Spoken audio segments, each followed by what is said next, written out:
नमस्कार, चंद्रकांत भाई भट्ट अमेरिका से। आज का सबसे बड़ा ब्यूटीफुल मैसेज और पैगाम। पहले मैं आपको इंग्लिश फिर हिंदी में बताता हूँ कि 7 wonders of the life. What is called mother, the first person to welcome you in this world. Father, the first person to go through all the hardships just to see you smile. Sibling, the first person to teach you the art of sharing and caring. Friend, the first person to teach you how to respect people with different opinions and viewpoints. The life partner, the first person to make you realize the value of sacrifice and compromise. Your children, the sixth one, the first little person to teach you how to be selfless and think about others before yourself. And your grandchildren, the only persons who make you want to live the life all over again. These are the 7 wonders of the life now in Hindi. ये सबसे बड़ा जीवन के 7 अजूबे हैं कि माँ इस दुनिया में आपको स्वागत करने वाली पहली इंसान है। पिता आपको मुस्कुराते हुए देखने के लिए तमाम मुश्किलों से गुजरने वाला पहला इंसान है। भाई बहन आपको बांटने और परवाह करने की कला सिखाने वाला पहला इंसान दुनिया में है। दोस्त आपको अलग अलग विचारों और नज़रियों वाले लोगों का सम्मान करना सिखाने वाला पहला इंसान है। उसको हम दोस्त कहते हैं। जीवन साथी मतलब पार्टनर्स, लाइफ पार्टनर्स, वाइफ, पत्नी आपको त्याग और समझौते का महत्व समझाने वाला पहला इंसान है। आपके बच्चे आपको निस्वार्थ होना और खुद से पहले दूसरों के बारे में सोचना सिखाने वाला पहला नन्हा इंसान है।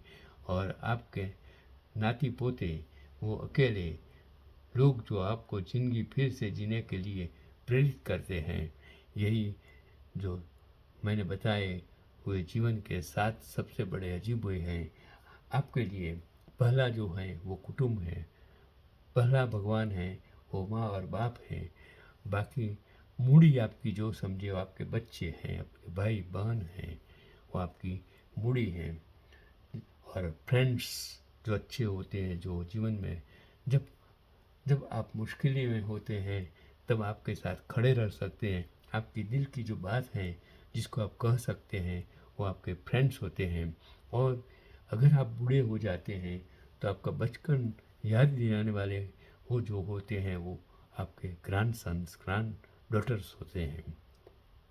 तो टीचर जो होता है, जो आपको ज्ञान देता है, जिंदगी जीने के लिए शिक्षा देता है, धन प्राप्ति, कुछ प्राप्ति करने के लिए, आगे बढ़ने के लिए, संस्कार देने के लिए जो होता है वो गुरु होता है।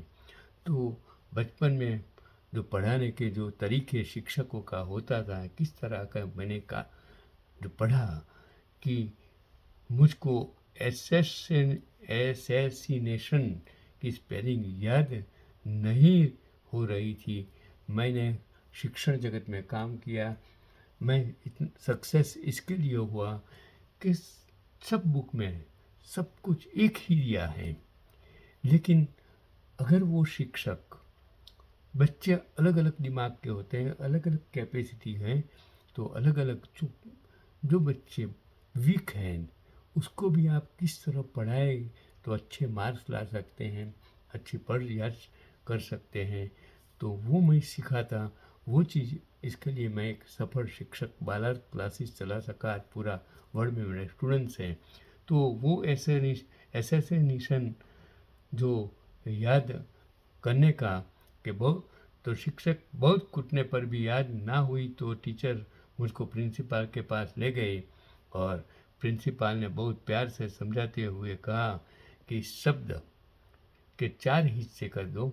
एसेसिनेशन तो ASS, फिर से ASS, फिर से I और फिर से नेशन, और फिर याद रख, पहले गधा ASS, गधे के पीछे फिर गधा, फिर ASS, गधे के पीछे मैं आई, और मेरे पीछे देश में अभी भी वो स्पेलिंग नहीं बोला। आप जानते हो आज गधे का साम्राज्य देश में चल रहा है। एसेसिनेशन में ये जो देश के लिए चलाने वाले हैं वो आज सत्ता में गधे आ गए हैं। समझ लो उसका अर्थ मैं क्या कहना चाहता हूँ। यही आज का पैगाम। चंद्रकांत भी भटकी भी कोई भी चीज़ याद करने का तरीका होता है। अगर आपको याद नहीं रखता है तो आप इसी तरह याद करके सब कुछ कर सकते हैं। माँ बाप को मत भूलिए। यही आज का पैगाम।